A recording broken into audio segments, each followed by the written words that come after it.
Creo que sí, muy bien, muchas gracias. Bueno, pues arrancamos. La idea es hablar sobre el futuro de la educación.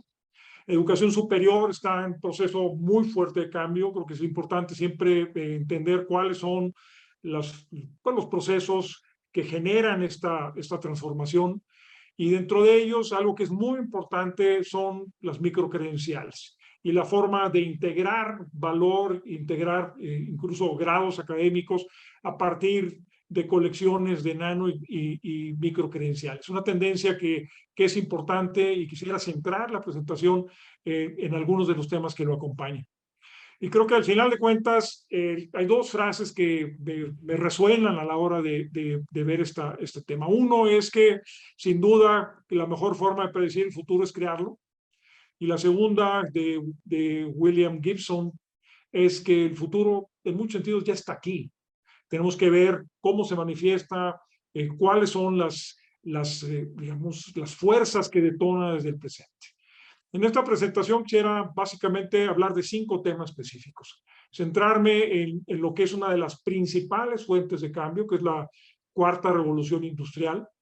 Hablar de las tendencias de la educación superior. Aquí haré referencia a varios autores que han publicado obra pues, actualizada, reciente sobre este tema, y hablar sobre 2 de ellos que me parecen que son muy importantes en esta coyuntura, que son Arthur Levine y Scott Van Pelt. Tienen pues básicamente esta concepción muy orgánica de cómo se está recomponiendo la educación superior y qué papel juegan en esto las distintas formas de certificación de conocimientos, no solo los grados académicos, sino los micro degrees, los nano degrees, los badges, que son cada vez más importantes. Y vamos a hablar de oportunidades y retos y, por supuesto, algo que yo quisiera poner como una discusión central.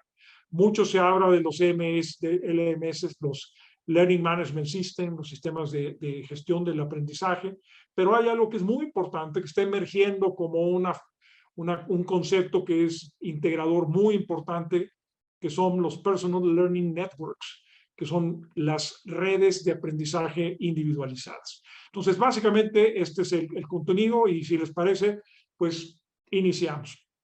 Quisiera básicamente hacer referencia a las 5 grandes transformaciones que ha tenido la humanidad. Creo que una de las primeras observaciones es que somos muy recientes en el planeta y estamos dejando una huella muy significativa y creciente. Yo quisiera comentarles que hace 10,000 años había en el mundo alrededor de 1 millón de seres humanos, 1 millón de personas. Hoy estamos hablando de 7,000 millones de personas. Lo que permitió pasar de 1 millón a 5 millones de una manera relativamente rápida, en alrededor de 2,000 años, fue la revolución agraria. Esto nos llevó a la domesticación de animales, por supuesto, a la agricultura, y esto permitió un lento crecimiento pues, del Producto Interno Bruto, de la población en todo el mundo, hasta que en 1760 arranca la primera revolución industrial. Y ahí todo cambia. Lo vamos a ver un poco más adelante de manera significativa. No solo surge la máquina de vapor y el ferrocarril, sino surge la mecanización.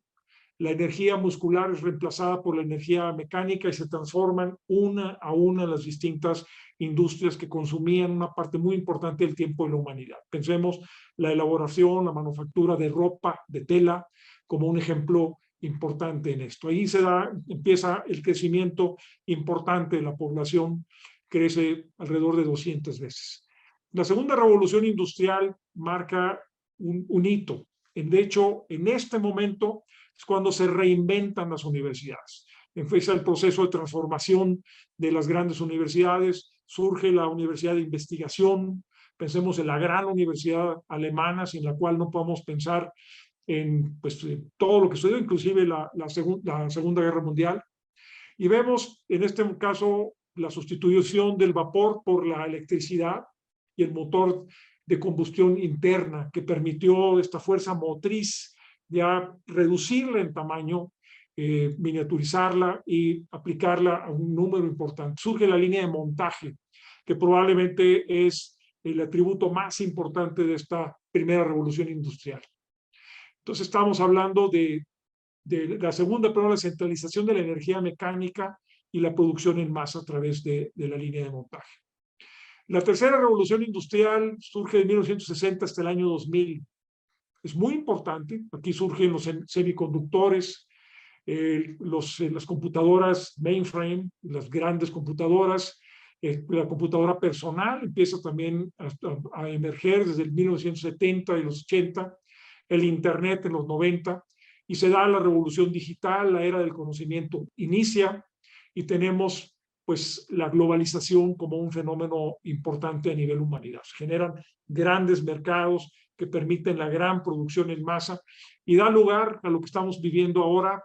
En el punto de inicio lo podemos ubicar en el año 2000, con el inicio de este siglo, que es la cuarta revolución industrial.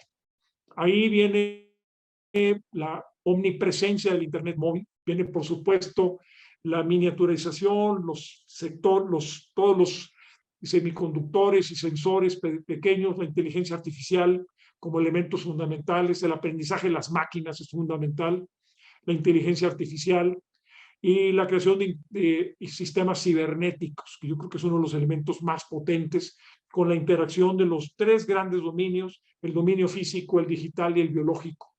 Aquí es donde el Internet de las cosas se vuelve prevalente y tenemos, por supuesto, la transformación de las instituciones. Y quiero insistir en esto, la gran transformación de la universidad, como todavía la conocemos, surge a partir de la segunda revolución industrial y se consolida a lo largo de la tercera. Empieza el cambio. La gran preocupación que tienen muchos de los analistas es que estamos viviendo con un modelo rezagado. La universidad responde en gran medida a la segunda revolución industrial. Es una universidad fordista, es una universidad basada en una línea de montaje y tenemos que transitar hacia una universidad de la cuarta revolución industrial. La idea de la plática es ver cuáles son los actores que están presentes en este proceso de transformación. Esta cuarta revolución industrial tira nuevamente los dados. Nuevamente los países, las personas, las instituciones tienen que ver si son ganadoras o perdedoras. Las instituciones ganadoras están acumulando un posicionamiento importante en el mundo. Las perdedoras vienen atrás, vienen rezagadas, compran tecnología desarrolladas por terceros y básicamente sufren un cambio en los precios relativos de los factores. Entonces, básicamente, creo que es algo muy importante en esto. Y creo que un punto de partida que no podemos dejar de lado es que, desgraciadamente, en México vamos tarde. Nos estamos posicionando en muchos sentidos como un país que no es de los ganadores en este proceso, en esta cuarta revolución industrial. Déjenme darles un dato. Podemos hablar mucho tiempo de la revolución industrial, pero hay un dato que me parece muy importante de un autor, John Kelleher y Brandon Tierney. Ellos publicaron un libro en el MIT, un libro sobre Data Science, que nos da un dato que me parece muy importante. Y dicen, se ha estimado que la cantidad de datos generados a lo largo de 5,000 años, desde que se inventó la escritura, fue de 5 exabytes.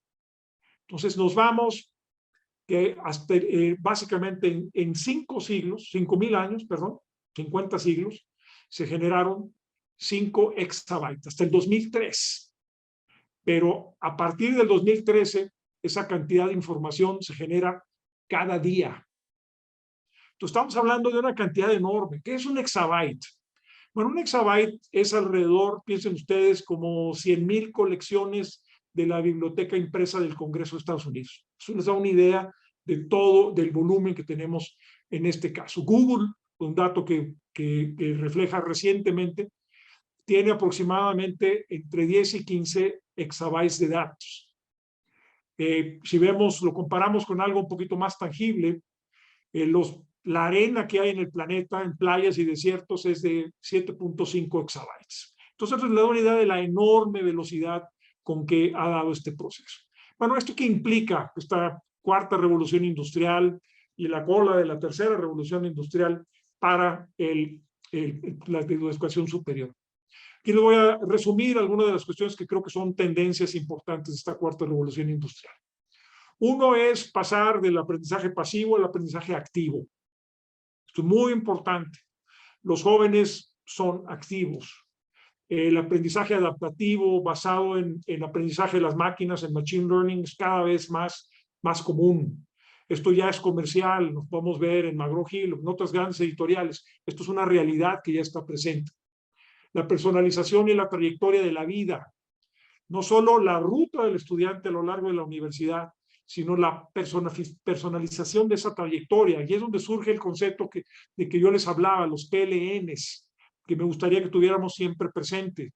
O sea, cada persona va a desarrollar su propio PLN para reemplazar los LMS con los cuales aprendió dentro de la universidad. Esto es importante. La educación a distancia con medios sociales y pues la retroalimentación entre estudiantes y la colaboración se vuelve muy importante. Es decir, en nuestros modelos ya no es solo el docente o el laboratorista que retroalimentan al estudiante, es estudiante con estudiante, peer to peer, que hacen esta integración fundamental. Por supuesto, los MOOCs, los Massive Online Courses, los Massive Open Online Courses. Esto es muy importante. Tenemos esto, se mezcla cada vez más con herramientas de realidad virtual, realidad aumentada. Ahora pues está mucho de moda los metaversos y este tipo de conceptos que se asocian con esto aplicados a procesos de aprendizaje. Los diplomas micro y nano escalables o stackable, como dice la literatura. ¿Cómo podemos construir grados a partir de microgrados, de certificaciones, de acreditaciones pequeñas, muchas veces guiadas por el propio estudiante? El rediseño de espacios de aprendizaje. Esto lo vemos, muchas de las universidades han reinventado el salón de clase, han reinventado las herramientas con las que se convive el mundo real, presencial, con el mundo intangible, ya sea de realidad virtual y realidad online en un salón de clase. El uso del blockchain, que vuelve muy importante en salud, en patentes, en credenciales. Los sistemas de información geográfica, esto es muy importante. Es el hecho de poder tener una ubicación pues, prácticamente milimétrica dentro del planeta, de todos los datos, de las personas, los datos, ver la movilidad, nos lleva a que la información geográfica, esta dimensión geográfica tan olvidada en muchas disciplinas como la economía, que es mi disciplina original, ahora representan toda una transformación importante. Y el enfoque, pues tenemos el Big Data, los grandes bases de datos para la inteligencia artificial y el aprendizaje de las máquinas. Todos estos procesos de los distintos niveles y los layers de aprendizaje se vuelven fundamentales. Esto es una realidad cada vez más común. El Internet de las cosas, fundamental. Pensemos en un carro. En estos momentos un automóvil tiene más sensores y vale más la electrónica que la mecánica, ¿no? Esto es un ejemplo que vemos todos los días y con el que convivimos diariamente. La multidisciplinariedad, esto es fundamental. Estamos redescubriendo la integración entre las disciplinas. Por eso les decía, la interacción entre el mundo biológico, el mundo físico y el mundo de la información se ha vuelto importante. La solución de problemas, esto es importantísimo. El desarrollo de competencias. Muchas universidades están reinventando sobre la capacidad de resolver problemas. Y esto pues rompe con el enfoque disciplinar que hemos visto en este modelo, como les decíamos, de Fordista, este modelo de línea de montaje. El diseño instruccional y la ingeniería del aprendizaje es muy importante. Mientras más conocemos el cerebro humano, conocemos las formas de aprendizaje, más estamos capacitados para gestionar los procesos de aprendizaje, no solo a un nivel volitivo, ¿no? El esfuerzo de las personas, la inteligencia de un docente o de un generador de contenidos, sino también desde un punto de vista inclusive biológico. El hacking del cuerpo humano, ¿no? Los órganos replicados, los sensores biológicos que se conectan al cuerpo humano, el páncreas, por ejemplo, virtual, o el páncreas que sustituye al páncreas de un individuo, ya sea un ser humano o incluso un animal, se vuelve cada vez más importante, ¿no? Entonces tenemos todas las exoestructuras, sillos de ruedas, por supuesto, anteojos, lo que tenemos en medidores ya cada vez más en relojes inteligentes y en teléfonos, ¿no? La genómica, fundamental, con grandes preocupaciones de tipo ético, como un enfoque del rediseño del cuerpo humano, por ejemplo. Esto tenía una parte, finalmente decidí quitarlo, ya mi presentación era muy larga, pero esto es un tema muy, muy importante, central en el futuro. La nueva globalización, la globalización de la universidad, que es algo que en muchos sentidos empezamos a ver y cómo se transforma. Antes de la pandemia había entre 4,5 millones y 5 millones de estudiantes de carrera y licenciatura en otras partes del mundo. Ahora esto se redujo con la pandemia, pero han surgido nuevas formas de interacción. Y por supuesto, la gran importancia de las métricas de sostenibilidad en el contexto de los objetivos de desarrollo sostenible. Estamos viendo esto, ¿qué nos lleva? A nuevas habilidades y certificaciones asociadas con la cuarta revolución industrial.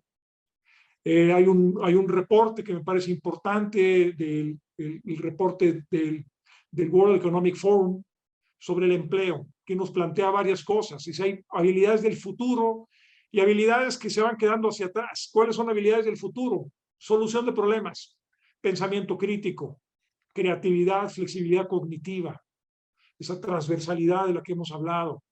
Cuestiones que fueron muy importantes en la última parte del siglo pasado y a principios de esto pierden desde el punto de vista de este análisis importancia, como la coordinación con otros, la administración de personas, la orientación al servicio, la negociación, inclusive la inteligencia emocional pierde peso. Pero bueno, la enseñanza de la cuarta revolución industrial requiere no solo entender el cambio tecnológico, sino desarrollar capacidades muy concretas de uso de la tecnología.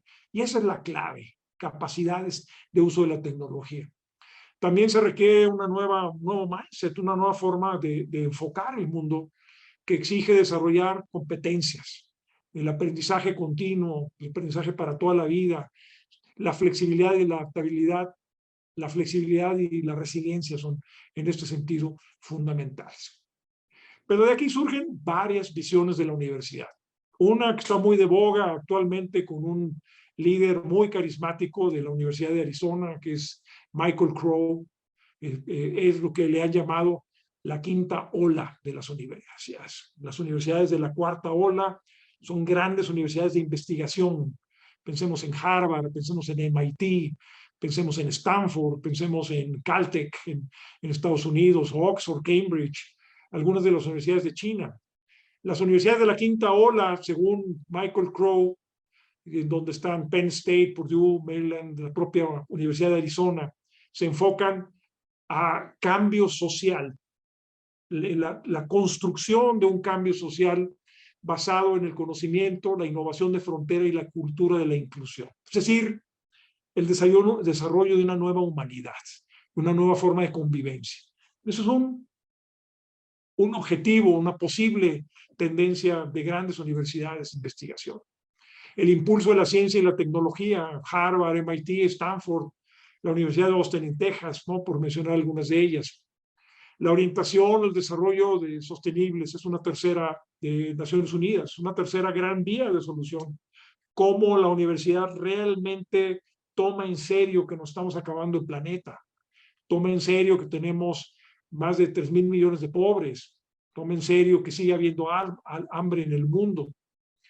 En el caso de mexicanos surgen como tres grandes elementos de cambio que se asocian a la modificación del tercero constitucional, la nueva Ley General de Educación Superior, por ejemplo, que es el derecho humano a los beneficios de la ciencia, el derecho humano a la educación superior, la apertura, la aportación de derechos, equidad de género, muchas cosas. La parte de derechos se vuelve fundamental en un país con tantas desigualdades y con una población universitaria relativamente pequeña, que es importante.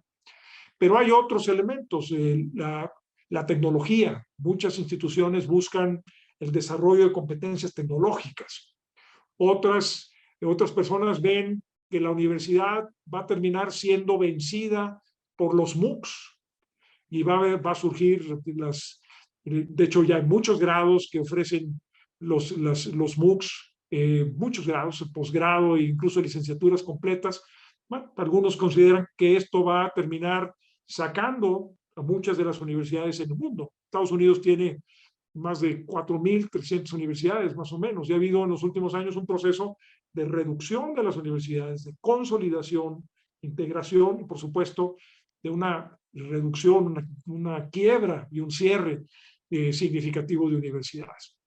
Hay otros paradigmas, otras cuestiones que están surgiendo, pero déjenme mencionar estas. No quisiera dejar esta lámina sin mencionar una gran tendencia, también vemos en Estados Unidos, que es la competency-based education, que es la educación basada en competencias, que se asocia de manera muy cercana al reconocimiento de los microgrados, a los badges, como les llaman en la literatura. Entonces lo vamos a ir viendo, pero estos son algunos de los futuros posibles para las universidades.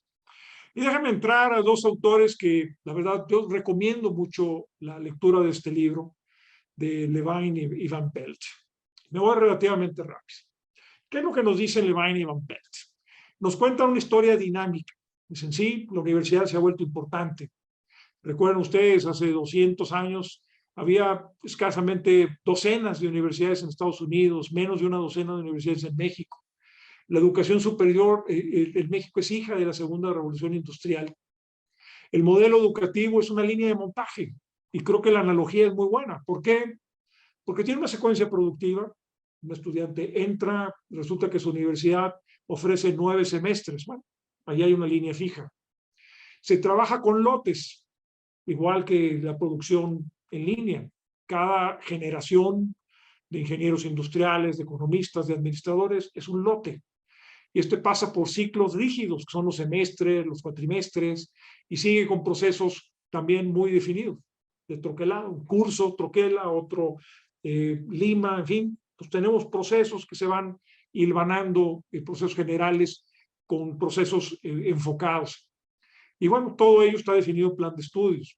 Parte de este modelo fordista de línea de montaje utiliza operadores especializados, docentes, laboratoristas, bibliotecarios.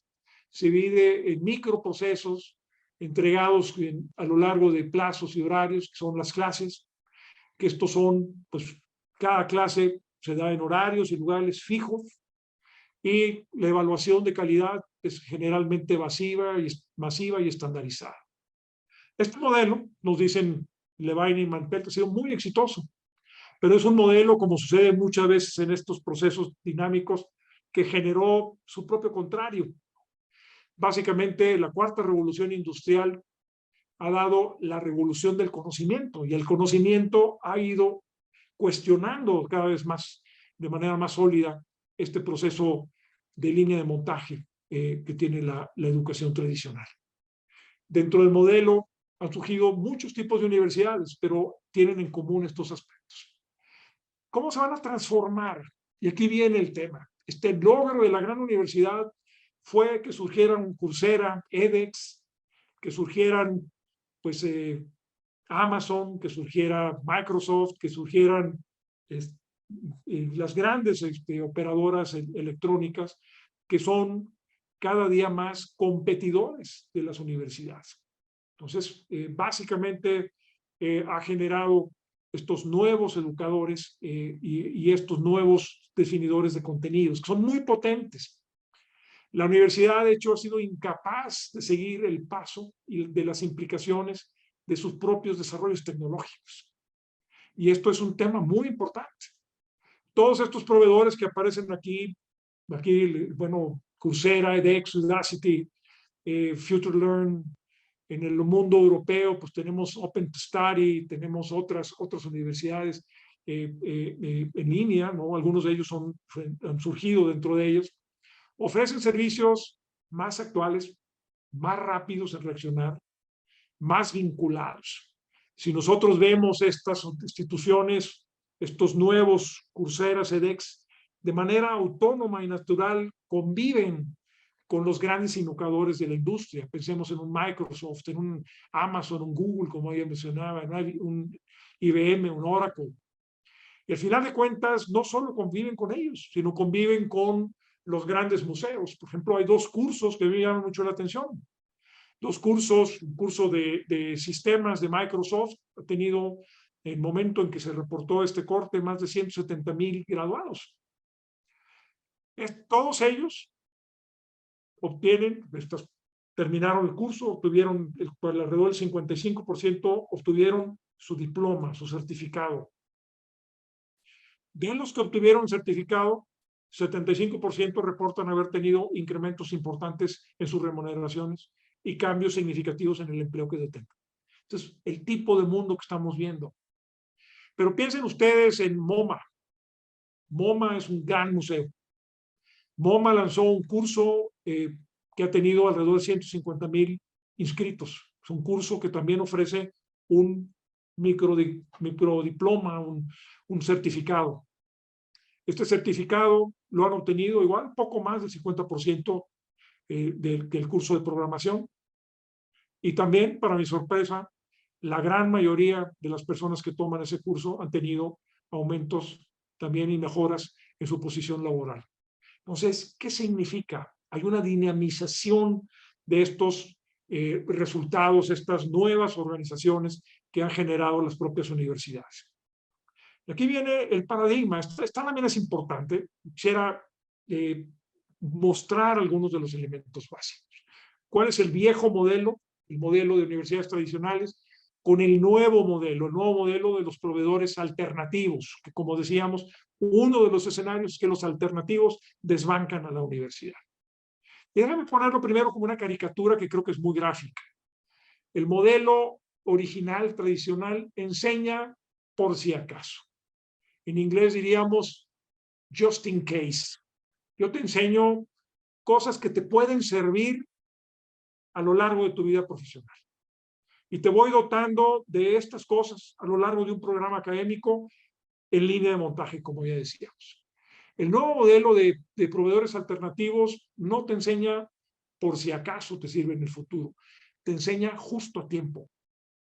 Es decir, ¿qué necesitas? Yo te lo doy en 3 meses, te lo doy en 1 mes, te lo doy en una sentada. Y te doy un diploma. Y te doy, certifico tus competencias para que tú puedas actuar con esto. Entonces, el modelo tradicional es de la era industrial. El modelo alternativo, por lo menos es de la tercera y tal vez empieza a entrar a la cuarta transformación industrial. El modelo tradicional está sustentado en procesos comunes y economías de escala. El modelo alternativo se basa en el cumplimiento de habilidades y competencias homogéneas. Esto es muy importante, ¿eh? ¿Qué es lo que hace el modelo tradicional? Sienta a un estudiante en una clase 6 meses. Algunos aprenden más rápido que otros, algunos aprenden con mayor profundidad que otros. Entonces, el insumo es constante, pero el resultado es variable, depende del talento de cada quien. El otro modelo, el nuevo modelo, dice, a mí no me importa cuánto tiempo te tardas. Yo básicamente garantizo que te voy a certificar un cierto nivel de logro. Y si lo logras en 3 semanas o en 1 mes o en 3 meses, no importa. Te voy a ofrecer, en el caso del modelo alternativo, un proceso de educación personalizada. Tú decides a qué ritmo avanzas. Tú decides qué recursos utilizas. Si se utiliza un proceso de aprendizaje adaptativo, la computadora con inteligencia artificial te va a dar una ruta para que aprendas dependiendo de las fortalezas al inicio del curso. En los otros modelos, pues tú te sientas en clase, algunas universidades tienen apoyos de propedéuticos, apoyos de tutorías, asesorías que complementan, pero la rigidez del modelo en aprendizaje se mantiene. Entonces es algo muy importante, son modelos muy distintos. Y aquí vemos en la parte base qué está en juego. Algunos autores consideran que muchas de las universidades van a poder transformar su modelo haciendo cambios adaptativos y van a sobrevivir. Muchas van a desaparecer, pero la parte más fuerte se va a transformar y la universidad seguirá actuando. Otros tienen una posición mucho más dura, mucho más seria, y dicen que al final de cuentas la mayoría de las universidades van a ser desplazados por modelo de proveedores adaptativos. Esto es muy importante. Pero déjenme decirles que algo que es fundamental, esto que puede cambiar las reglas del juego, que son las alianzas. Las universidades no se han cruzado de brazos, tampoco los proveedores alternativos que quieren llevar, digamos, monetizar las fortalezas que han desarrollado en los últimos años y generar realmente pues, propuestas económicas muy sólidas. Y déjenme darles algunos ejemplos de lo que está pasando en esta integración de valor entre distintos jugadores. Tenemos, por ejemplo, competidores y proveedores se juntan para compartir contenidos. Esto hay cientos de universidades que trabajan con Coursera, con edX, con Udacity, muchas de ellas. La exploración de soluciones. Aquí, por ejemplo, Purdue, una universidad tradicional muy potente, se fusionó con Kaplan Higher Education para generar Purdue Global. Entonces, básicamente son dos modelos educativos que se combinan, generan valores compartidos y buscan atacar comercialmente el modelo, el mundo con programas, sobre todo de posgrado, programas cortos de capacitación. Tenemos la Universidad de Arizona. La Universidad de Arizona compró la Universidad de Ashford University. Ashford es una universidad que persigue fines de lucro en Estados Unidos. Entonces tenemos una universidad estatal con una universidad que trabaja con fines de lucro para generar una nueva propuesta de valor. Algo que es muy importante, no voy a detener en todas, pero hay algunas que son muy relevantes. Por ejemplo, el caso de Straighter Line. Ahí básicamente dice, a ver, tú eres un estudiante que no tiene mucho dinero, no te preocupes. Vente conmigo y cómprame todas las materias que tú quieras a $60. Materias de 1,200 pesos. Son tan buenas, es la propuesta de Straighter Line, que tú puedes ir con tu universidad, puedes tomar un examen y lo vas a revalidar. Entonces, en lugar de estar pagando una colegiatura cara de tu universidad, decide qué materias quieres estudiar conmigo y bajas tu costo de estudiar una carrera obteniendo tu diploma de la universidad en la que te inscribiste originalmente. Hay otras, por ejemplo, General Assembly. Ahí ellos se encargan de automatizar bootcamps. Los bootcamps en los que una universidad puede juntar a sus estudiantes en el verano para aprender competencias. Tenemos alianzas con proveedores, por ejemplo, LMS con equipos de laboratorio, laboratorios virtuales. Y algo que veía el día de hoy, la Universidad de Otterbein y el College de Antioch generaron básicamente una asociación, esto es muy interesante, para crear un consorcio dentro de Estados Unidos para compartir contenidos. ¿Qué significa? Estas universidades ya ven tan fuerte la competencia de proveedores no tradicionales que deciden generar un consorcio que les ayude a generar valor de manera colectiva. Este es el mundo que estamos viendo. Déjenme ahora irme, me voy rápido en esta parte porque quisiera tener la oportunidad de compartir con ustedes, ver si hay ideas sobre todo, de oportunidades y retos de la educación superior. Y voy a tocar 5 temas de manera rápida. Los TICs, la tecnología de la información y las comunicaciones, la impresión en tercera dimensión, la energía, el antropoceno y los organismos de desarrollo sostenible. Para mí, yo les diría, esta es la lámina más importante de la presentación. Yo lo que quisiera comentarles es que, final de cuentas, no es lo mismo que a alguien se le dé una clase sobre TICs, se le explique qué es lo que ha pasado con la tecnología, innovación y comunicaciones bajo las perspectivas que ustedes quieren. No es lo mismo conocer que utilizar la nueva tecnología, es decir, que utilizar software que pueden ser simuladores, que pueden ser ejemplos de TICs vivos, que ayuden a entender los TICs como una herramienta. Eso es importante, es un segundo paso del conocimiento al uso de herramientas. Y ahí es importante conocer, por ejemplo, cuáles son las competencias digitales. Todo el mundo habla de competencias digitales. Pero cuando uno le pregunta a las universidades, oye, ¿cuáles son las competencias digitales que tienes? Pues la respuesta no siempre es tan clara. El nivel 3 es muy importante. Es el aprendizaje activo. No es lo mismo entender lo que es los TICs, lo que son los TICs, que desarrollar una empresa de nueva tecnología. O participar en un hackathon para ver cómo puedo utilizar los TICs para resolver el problema de una industria, de una empresa. O aplicar nueva tecnología en prácticas profesionales o servicio social.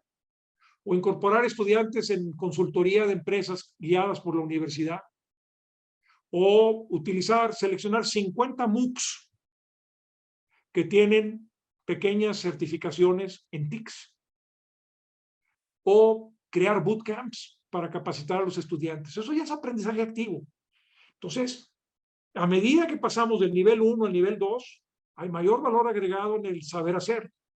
Cuando llegamos al nivel 3, es importante. Pero el nivel 4 es a donde tenemos que llegar. Es certificar las competencias y los conocimientos. Tenemos que crear, por ejemplo, en las universidades, unidades de micro y nano credenciales. Por cierto, hay universidades en México que ya ofrecen badges a sus estudiantes. Eso es importante. Por eso les digo al principio, el futuro ya está aquí. Está muy mal distribuido. Algunos ya lo hacen y otros todavía no. Obtener certificados de competencias tecnológicas como ciudadanía digital. Todo el mundo habla de la ciudadanía digital, pero no es lo mismo decir, bueno, yo entiendo qué es la tecnología digital, decir, aquí tengo un certificado que acredita que yo puedo operar de manera consistente y responsable como un ciudadano digital. Incorporar certificaciones a los transcripts de los estudiantes. Un estudiante le dice, oye, pues sí, se graduó de preparatoria o de carrera profesional, pero además tiene estos badges, estas microcredenciales asociadas con su título. Esto es una parte muy importante. Universidades y prepas en México ya lo hacen. Acreditar cursos reconociendo competencias en el proceso de incubación de una empresa, por ejemplo, de un startup, ¿no? Muy importante. Acreditar MOOCs y acreditar cursos por badges. O sea, si tú dices, oye, si tú llegas conmigo y me demuestras que tienes todas estas microcredenciales de fuentes confiables, yo te acredito la materia. Entonces, necesitamos llegar al nivel 4. Esto es un tema que para mí es muy importante y esta lógica la voy a tener presente en el resto de esta presentación. Y déjenme dar un ejemplo del Parlamento Europeo. El Parlamento Europeo desarrolló a nivel toda la Unión Europea las competencias digitales. Para que no nos andemos peleando en Europa, ahí son 5 competencias: información, comunicación, creación de contenido, seguridad, resolución de problemas. Fíjense ustedes, en la número 2 está la gestión de la identidad digital, por ejemplo, está la ciudadanía digital, involucradas en estos. Bueno, para cada uno de estos está lo que sigue, que es una cédula que nos identifica no al nivel de las 5, sino al nivel de las 14 que están aquí. ¿Cuál es la competencia? Y nos da aquí, fíjense ustedes, son 4 niveles de competencias: el básico, el intermedio, el avanzado, y luego viene el especializado 1 y el especializado 2. Y en cada uno de ellos nos dice qué es lo que una persona debe saber hacer. Cada uno de ellos. ¿Qué significa? Que una escuela primaria o una secundaria o una prepa o una universidad puede definir cómo, o una ONG puede definir cómo vamos a certificar a un estudiante y le vamos a decir, pues tú tienes nivel avanzado 1 o nivel avanzado 2. Y esto es algo que el estudiante puede llevar, aquí estoy poniéndoles el ejemplo de crear contenidos digitales, puede llevar con su empleador a través de un certificado demostrable. Vamos a seguir con otro ejemplo. A mí me encantó este ejemplo.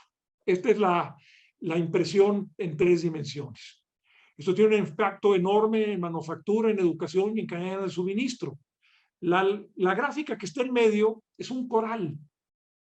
Es un coral que está buscando básicamente sustituir corales que han sido deteriorados por cambio climático o por afectaciones de otro tipo. Entonces, fíjense ustedes, ¿qué se está imprimiendo hoy 3D o se está trabajando para imprimir 3D? Pues ya les da, en términos de medio ambiente, corales. En construcción, puentes. Ya se construyen partes de edificios, se construyen incluso, se imprimen edificios completos.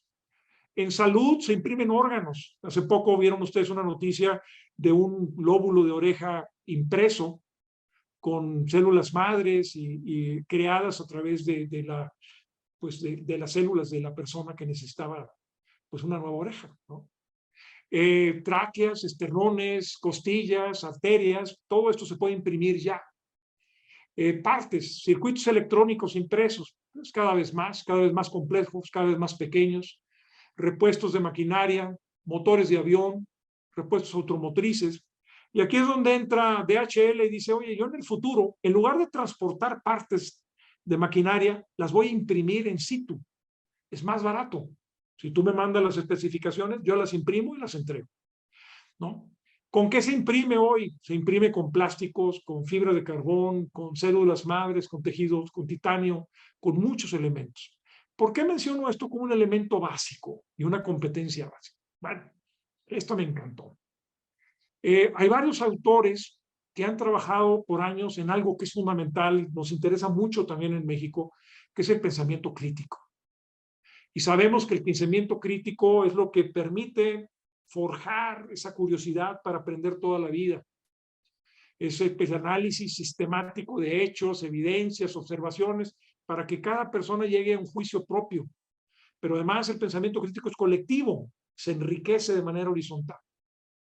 Esto pues, lo vemos desde Platón, pero se ha perfeccionado recientemente con Richard Paul, y hay incluso en Estados Unidos un Consejo Nacional para la Excelencia en el Pensamiento Crítico. Es así de importante es. Pero hay un autor, Matt Ratto, que él habla, no, ¿por qué hablamos nomás de pensamiento crítico? ¿Por qué no hablamos de fabricación o de manufactura crítica? Donde la persona aplique lo mismo, sea capaz de analizar todos los hechos de la manufactura, todas las evidencias, todas las observaciones, argumentos para actividades productivas. ¿Con qué objetivo? Entender a fondo la manufactura. Y aquí surge lo que le han llamado ahora la impresión crítica, con un autor como Mark Parry. Mark Parry lo que dice, bueno, si queremos entender la manufactura del futuro, necesitamos, al final de cuentas, integrar la impresión 3D, que es una de las grandes áreas de desarrollo ya avanzadas, pero sobre todo en el futuro, para aprender a pensar lo material en el mundo a partir de una base tecnológica y de tecnología de la información. Esto es fundamental. Entonces dice, al final de cuentas, dice, solamente, déjenme exagerar un poco el punto, solo puedes entender un objeto si tú lo imprimes 3D. Esto es un planteamiento muy potente. Y bueno, aquí no me voy a detener, pero sí quisiera darle un doble clic al tema de la impresión crítica. Habla que al final de cuentas lo que se busca es que la persona sea capaz de integrar objetos diseñados por computadora y básicamente que converja la realidad física y la realidad digital a través de un elemento de transformación que enriquezca la experiencia humana. Esto es muy importante. Casi diríamos, un médico no va a ser capaz de entender un corazón si no imprime un corazón él mismo. No va a poder entender cómo funciona. No va a poder entender un oído humano si no lo imprime. Y esto es muy importante porque nos habla de modelos de conocimiento. O sea, cada vez hay métodos de técnicas didácticas del aprendizaje. Entonces, ¿qué es lo que nos están planteando estos autores? Que el famoso PBL, el aprendizaje basado en la solución de problemas, ahora tiene muy probablemente un aliado fundamental, que es el aprendizaje basado en la impresión de maquinarias complejas, ¿no? Y esto nos lleva a otras cuestiones. En el mundo hay una red de Fab Labs, son los laboratorios de manufactura, que permiten crear prototipos, que permiten la interacción de distintos actores. Entonces, en muchos sentidos, las universidades transitan de ofrecer laboratorios de réplica y de aprendizaje del mundo físico a laboratorios o talleres de experimentación y a laboratorios de manufactura. Esto es una como una progresión, ¿no? Donde finalmente vamos haciendo uso de mayor parte de nuestra capacidad cerebral, de nuestra capacidad de creación, y ahí es donde entra, por ejemplo, la impresión 3D. Hay un laboratorio que me parece precioso, yo los invito a que lo vean, está en Stanford, y es lo que le llaman el 5P DL Lab. ¿Cuáles son las 5 Ps? Es un modelo, fíjense, de aprendizaje basado no solo en problemas, basado en problemas, proyectos, productos, procesos y personas. 5 Ps, ¿no? Y esa es la técnica didáctica, integrar esas 5 Ps en conceptos más complejos de producto, donde el ser humano es el centro, ¿no? de esta percepción. Y diseñar, al final de cuentas, un laboratorio que permita transitar de una P a la otra en la medida que se van encontrando soluciones e incorporando distintas tecnologías. Bueno, ahora déjenme entrar al antropoceno. Este es un tema muy bonito. Todos hemos leído sobre el telescopio espacial James Webb, ¿no? Y el laboratorio espacial nos dice, sí, efectivamente, el Big Bang ocurrió hace 13.800 millones de años. Entonces estamos viendo esas fotografías tan potentes, ¿no? Que nos ayudan a ver desde muy cerca del Big Bang. Estamos hablando de probablemente las primeras señales que capta el telescopio ocurrieron hace 600 millones de años después del Big Bang. O sea, son muy antiguos. Pero fíjense ustedes, el ser humano, los homínidos, el origen, tienen 5 millones de años. Nuestros parientes, yo creo en la evolución, nuestros parientes más cercanos tienen escasos 5 millones de años en un universo de 13.800 millones de años. Pero aquí la parte más importante es el antropoceno. Recuerden ustedes, un gran cambio se dio con la primera gran transformación que fue la revolución agrícola, ¿no? Decíamos que eso ocurrió hace 10.000 años. ¿Saben por qué ocurrió hace 10.000 años? Porque hubo un cambio climático. El clima en el planeta se convirtió en algo mucho más favorable para el ser humano, más benévolo. Se terminó la glaciación. Y eso dio origen a la agricultura. Y finalmente se empezó a expandir el ser humano. De ser 5 millones de seres humanos, ahora somos 7.000 millones, ¿no? Nos empezamos a acabar el planeta. Pues para no ir muy lejos, el antropoceno arranca hace 262 años con la primera, sobre todo la segunda revolución industrial. Ahí es cuando el mundo empieza a tener una profunda huella humana por la infraestructura, por los desechos, por la extracción de minerales, por el aumento en el CO2 en la atmósfera. Entonces, el ser humano está contaminando y acabándose el planeta. Nos estamos acabando algo. La Tierra empezó o tiene 4.500 millones de años. Pues en los últimos 260 años nos estamos acabando de destruir esta creación tan extraordinaria. El antropoceno es muy importante porque el ser humano ya no es simplemente un habitante. El ser humano tiene responsabilidades a nivel planetario de gestión ambiental. Esa es la gran transformación del antropoceno. Bueno, la gran pregunta es, oigan, ¿y para qué sirve la universidad en el antropoceno? Déjenme darles un ejemplo. Este es parte de un libro maravilloso que se llama La Gran Historia, que básicamente nos platica la historia desde el Big Bang hasta la época presente y te explica el desarrollo humano, básicamente, a partir del uso de energía. Y aquí nos plantean, a partir de un estudio de Václav Smil, uno de los grandes intelectuales del mundo actual, que nos dice que hace 8.000 años, o hace 10.000 años, 8.000 años antes de Cristo, cada ser humano consumía 3 gigajoules al año de energía. Ahora el ser humano consume en promedio 75 gigajoules. El problema es que éramos todavía 5 millones hace 10.000 años y ahora somos 7.000 millones. Entonces, el uso de energía explota y con ello la contaminación.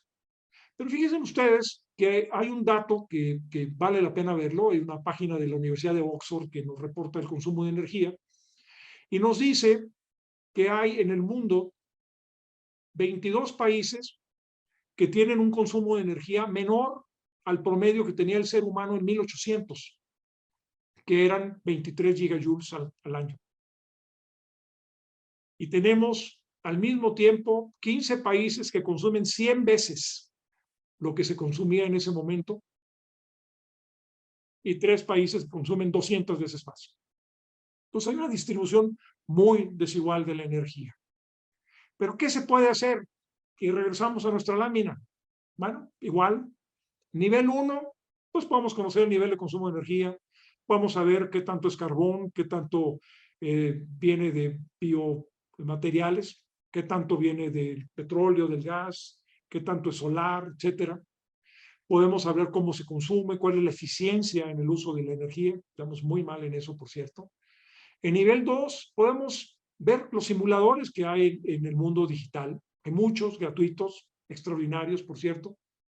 Podemos conocer las métricas y los alcances de la medición, conocer los aparatos que miden la contaminación o que miden la eficiencia en el uso de energía. Y podemos ir al nivel 3, aprendizaje activo. Lo podemos aplicar. Podemos ver cuál es la huella de carbón que cada uno de nosotros tiene, o nuestra familia, o la empresa en la que trabajamos. Podemos, si estamos en el área administrativa, podemos generar reportes de la huella ambiental de la empresa y cómo tenemos planes para mitigarla. Pero el nivel 4 es fantástico. ¿Qué competencias necesitamos? Bueno, podemos tener certificados para la reducción del consumo de energía. Podemos tener certificados que nos hablen de la neutralización de CO2. Esto es importantísimo. Podemos incorporar la acreditación del portafolio electrónico de logros, ¿no? La acreditación de un portafolio de inversiones, por ejemplo. O podemos hacer con un convenio con empresas para reconocer estándares de optimización de energía. Eso nos lleva al nivel 4. Yo les decía, no podemos ser un país nivel 1, tenemos que ser un país nivel 4 y saltar etapas de desarrollo a la hora que reconstruimos y reforzamos las universidades. De aquí déjenme darles 2 ejemplos. Si ustedes se meten a la página del Environmental Protection Agency de Estados Unidos, ahí está la referencia, es el footprint, la calculadora del footprint de carbono. Y aquí nos dice, bueno, cuál es en tu casa el consumo de energía, en el transporte, cuál es la basura. Y ellos han hecho un estudio enorme, enorme, que permite convertir métricas muy sencillas en consumo de energía. Y luego al final de cuentas te dice, oye, haz un plan de mitigación de consumo de energía. Y al final de cuentas te dice lo que aparece en la parte baja. ¿Cuántos galones, el equivalente de galones de gas o de gasolina que estás ahorrando? ¿Cuántos árboles dejaste de talar? ¿Cuánto estás reciclando? ¿No? Entonces eso nos da unas métricas muy fáciles de entender a partir de modelos de simulación que están atrás que son muy sólidos. Y esto es muy sencillo. Déjenme darles otro. Esta es una calculadora de una asociación que se llama Carbon Footprint, la huella de carbono.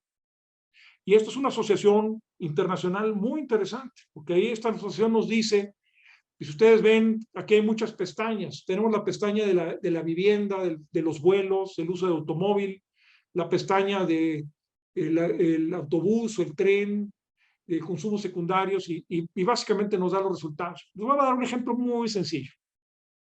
Este lo hice de manera muy sencilla. Dije, a ver, ¿cuál es el consumo de un viaje redondo a Cancún?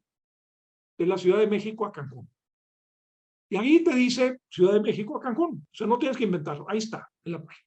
Te da la opción de dónde quieres salir, a dónde quieres ir. Un viaje redondo genera 1.46 toneladas de CO2 por pasajero. 1.42 toneladas por pasajero. La aviación comercial genera 918,000 millones de toneladas métricas al año de CO2. Brutal. Y dice, bueno, a ver, yo soy muy responsable. Entonces quiero ir a Cancún, me quiero ir volando. pero quiero compensar mi huella de CO2. ¿Qué tengo que hacer? Ahí es donde entra Carbon Footprint. Te dice, bueno, si tú me pagas 16 euros, yo te utilizo tu dinero en mi portafolio global. Yo tengo cuidado en océanos, cuidado en bosques, cuidado en selvas tropicales, y voy a garantizar que tus dólares se conviertan en trampas de carbono que neutralicen tu 1.4 toneladas de CO2. O puedes, si tú vives en Reino Unido y resulta que estás en México, por 48 euros puedes financiar una fundación que planta árboles en Reino Unido. Y ahí te van a neutralizar 2 toneladas de carbono con ese dinero. En el euro, tú puedes decir en Kenia, tú puedes igual neutralizar 2 toneladas por 38 euros. La verdad, no hay ninguna excusa para que no compensemos nuestra huella de carbono. Lo importante es la inteligencia que está detrás de estos simuladores. Además, estas organizaciones aseguran la eficiencia y la ejecución. Este dinero no se va a perder. Y sí, esto es lo que ellos garantizan, va a generar esta reducción. Y además te dan un certificado. Ustedes lo pueden ver aquí, es el BCC, el Verified Carbon Standard. Te dan un certificado de ahorro de energía. Bueno, el antropoceno, déjenme decirles, un antropoceno donde el ser humano logra un balance, pues prácticamente se acaba la minería, porque todo lo registramos, lo circulamos.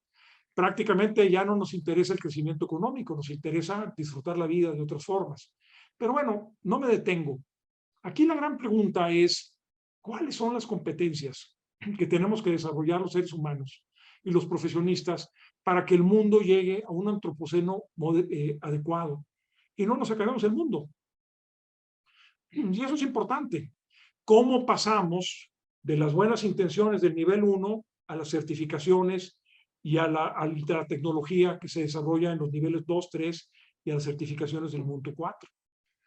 Lo mismo con los objetivos de desarrollo sostenible.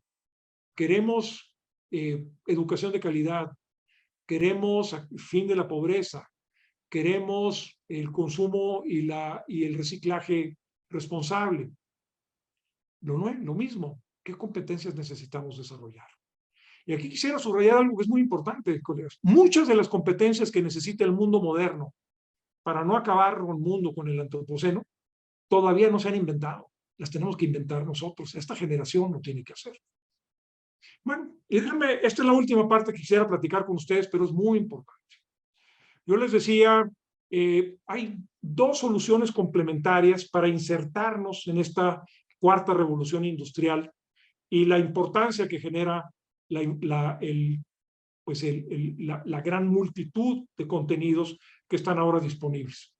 Son dos etapas importantes. Una son los sistemas de gestión del aprendizaje, los LMS, y el otro son las redes personales para el aprendizaje. Déjenme aventurar un poquito en esto. Bueno, tenemos aquí, al final de cuentas, un ecosistema de generación de conocimientos. Ya vimos, ahí están todos. Está las universidades, está Microsoft, está Google, está IBM, está Oracle, están todos ellos. Pero ese ecosistema de generación de conocimientos se acompaña de un ecosistema de certificación de conocimientos. Y esa es una de las cosas que están surgiendo en el mundo de manera relativamente rápida. ¿Por qué? Porque es la manera en que llegamos al nivel 4. Entonces, las universidades han tenido el monopolio históricamente para certificar el aprendizaje. Y lo hacen a través de calificaciones, de grados, de diplomas. Sin embargo, este monopolio desapareció.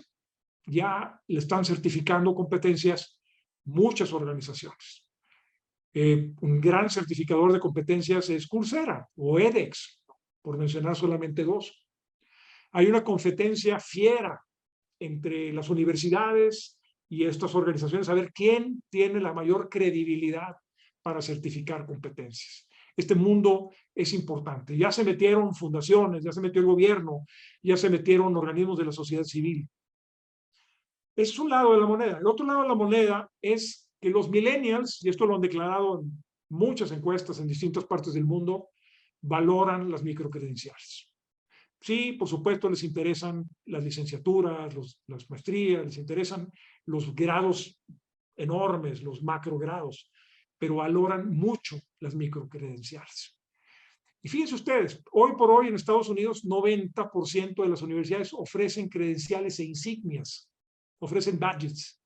En México es un puñado de universidades. Entonces, si ese es el futuro, pues el futuro está mal distribuido, como decía inicialmente. El blockchain, importante para autentificar y gestión de licencias. Las universidades trabajan con empresas para generar estos certificados nivel 4 y para posicionarlos con credibilidad. Estos permiten a las personas tomar control de su propio proceso de aprendizaje, tomar control de su certificación, identificar las carencias. Y fíjense ustedes, el último dato muy importante, esto viene de la corporación RAND, que es una gran fuente de información en Estados Unidos, y nos reporta que el 47% de los americanos tienen algún grado superior a la preparatoria, 47%. De ellos, el 20% ya reporta que tiene una o más certificaciones en el 2021. Este porcentaje no era ni el 7% hace 10 años. Entonces se ha triplicado en los últimos 10 años y esto va a seguir creciendo de una manera exponencial. Y aquí vienen las dos dilemas. Pongamos en medio a nuestro graduado universitario. Ya tiene su diploma, su licenciatura. Muy probablemente fue acompañado por su LMS, su sistema de gestión del aprendizaje de la propia universidad. Básicamente, en cada materia se metía al LMS y esta materia le ayudaba a seguir avanzando. Muchas universidades de México todavía no tienen LMS. Muchas escuelas primarias, secundarias no tienen LMS. Si el estudiante dice, oye, quiero regresar a una maestría, pues regresa al ámbito de la cobertura, al paraguas protección de un LMS institucional. Pero bueno, al final de cuentas, ese estudiante tiene a su mano los LMS contratados que puede contratar con edX, con Coursera, con algunas de las que mencionaba anteriormente. Pero lo más importante, a medida que una persona crece, es que construya su propia red personal para el aprendizaje digital, su PLN. Si una persona, mientras más madura sea, más capaz de gestionar su propio conocimiento tiene y más capaz tiene de ir integrando LMS para generar su propio conocimiento, para obtener los microcredenciales que mencionábamos que están explotando a nivel mundial. Pero el ecosistema más o menos es aquí. Y déjame empezar con la parte inferior izquierda. Ahí tenemos los MOOCs. Ahí está Coursera, está Inversity, está Udemy, Canvas, todos ellos. Luego hay otro que está en medio, que es muy importante. Fíjense ustedes, las plataformas digitales de credencialización. Y ahí está Badger, Accredible, Credly. Y luego están todo el conjunto de usuarios de estas plataformas digitales de credencialización. Ahí están las universidades, por ejemplo, Arizona State University, ahí está Walmart, está Vanguard, está Mozilla, está muchísimas organizaciones. Mozilla es una ONG, una fundación. Luego tenemos los creadores de estándares. Y ahí vuelve a aparecer Mozilla. Pero están creadores de estándares, están Open Badges, por ejemplo. Está Californians Together, que es una ONG. Y arriba, estoy poniendo un ejemplo de los, literalmente, hay miles de badges que hay. Ahí tenemos los de Coursera, hay un sello de,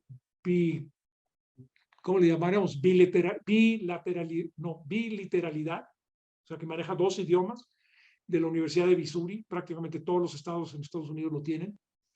Está el Open Certified, es toda una cadena, toda una serie de badges. Tenemos el Client Advisory Board, está el Social Media Branding, está la propia Universidad de Arizona, y está del lado izquierdo una universidad mexicana que ya los ofrece, es el Tecnológico de Monterrey. Hay otras, pero es una universidad que se ha movido de manera muy rápida. Entonces, fíjense ustedes, al final de cuentas, Lo que se vuelve importante es que el estudiante graduado ya no depende de una universidad. En un mundo que se mueve tan rápido y se requiere tanta necesidad de actualización, se requiere que una persona diseñe su propio red de aprendizaje, que conozca lo que la red tiene, que se vuelva culto en la gestión de su propio conocimiento. ¿Eso qué es? Una competencia digital. Y bueno, no me quiero detener, yo creo que es muy obvio ya con la explicación. El LMS pertenece a una institución, lo gestiona un instructor. La red de aprendizaje personal lo gestiona la propia persona, es flexible. El LMS controla calidad y asegura un cierto nivel de calidad, tiene prestigio por sí mismo. Si una persona no lo hace bien, va a perder muchísimo tiempo con un PLN mediocre, mal administrado, mal enfocado. Pues tenemos que aprender cómo gestionamos nuestro propio conocimiento. Pero al final de cuentas, cada uno de nosotros tiene que reinventarse periódicamente. Y la manera en que lo hacemos, o una de las maneras más fuertes en el mundo digital, en el mundo de la cuarta transformación, es que el PLN es una herramienta que nos permite reinventarnos a través de capacitaciones, a través de redes, a través de grupos de discusión, a través de redes sociales, por supuesto, a través de muchas otras herramientas. Y bueno, pues ya estoy terminando. El futuro ya está entre nosotros, al final de cuentas. Ahora nos toca ubicar a nuestras instituciones y ubicar a nosotros mismos. Y la gran pregunta es, ¿qué somos en esto? ¿Somos víctimas de la cuarta revolución industrial o somos actores que se aprovechan de la cuarta revolución industrial? Y al final de cuentas, pues mis comentarios creo que son muy lógicos ya en este momento. O sea, nuestra meta como personas y como país, como instituciones de educación, debe ser llegar al nivel 4.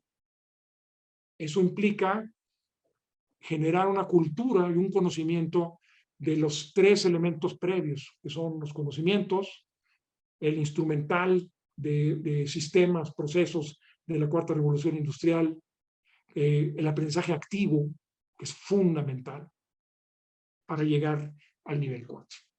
Entonces, al final de cuentas, yo termino diciendo, si las universidades no lo hacen, alguien más lo va a tener que hacer. Y algo que también a mí me motiva mucho es que no podemos importar los badges de otras universidades, de otras partes del mundo. O sí lo podemos hacer, pero sobre todo creo que debemos de tener la capacidad de crear nuestras propias insignias, nuestros propios micro credenciales y asegurarnos que esto responda de manera adecuada a nuestra cultura, a nuestra realidad, haciendo uso íntegro de las posibilidades tecnológicas que tenemos ahora a nuestra disposición.